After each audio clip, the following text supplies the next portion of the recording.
வெளியூர் பயணமா? ரிசர்வேஷன் கிடைக்கலையா? படிக்கட்டு ஏறி இறங்க ரொம்ப சிரமமா இருக்கா? டிராப் டாக்ஸி புக் பண்ணுங்க. ஒரு வழி கட்டணம் மட்டுமே. டிராப் டாக்ஸி, எங்கும் எப்போதும். நண்பர் சி.வி. சண்முகம் அவர்கள் பெண்களை பற்றி தவறாக பேசியதற்கு அவரே மன்னிப்பு கேட்டுவிட்டார்கள். மன்னிப்பு கேட்டதற்கு பிறகு நான் பற்றி விமர்சனம் சொல்வது சரியாக இருக்காது. இருப்பினும் ஒன்றை சொல்லுகிறேன். திண்டுக்கல் சீனிவாசன் அவர் பின்தொடர்ச்சியாக அவர் ஒரு நேற்றைய ஆர்ப்பாட்டத்திலே ஒன்றை பேசுகிறார். இவையெல்லாம் பெண்களை இழிவுபடுத்தப்படும் செயல்களாக நான் கருதுகிறேன். இங்கே தான் இந்திய திருநாடு தான் பெண்களை தெய்வமாக வணங்குகின்ற திருநாடு.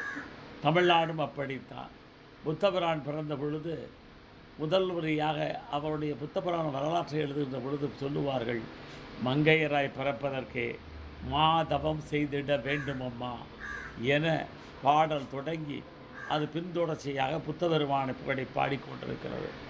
அதற்கு பிறகு மங்கையரை போற்றுவோம், மங்கையரை போற்றுவோம், மகளிரை போற்றுவோம், பெண்மையை போற்றுவோம் என்ற வள்ளலாருடைய வரிகள் எழுதப்பட்டது, எதிரொலித்தது கடலூர் மாவட்டத்திலே.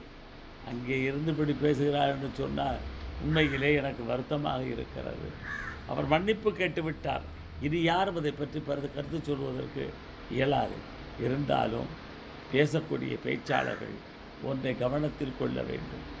இன்றைக்கு நான் இதை ஏன் சொல்லுகிறேன் என்று சொன்னால், எங்கள் இயக்கத்தினுடைய மாபெரும் தலைவர் தளபதி விஜய் அவர்கள் தன்னுடைய தேர்தல் அறிக்கையிலே ஒன்றை சொல்லுவார்.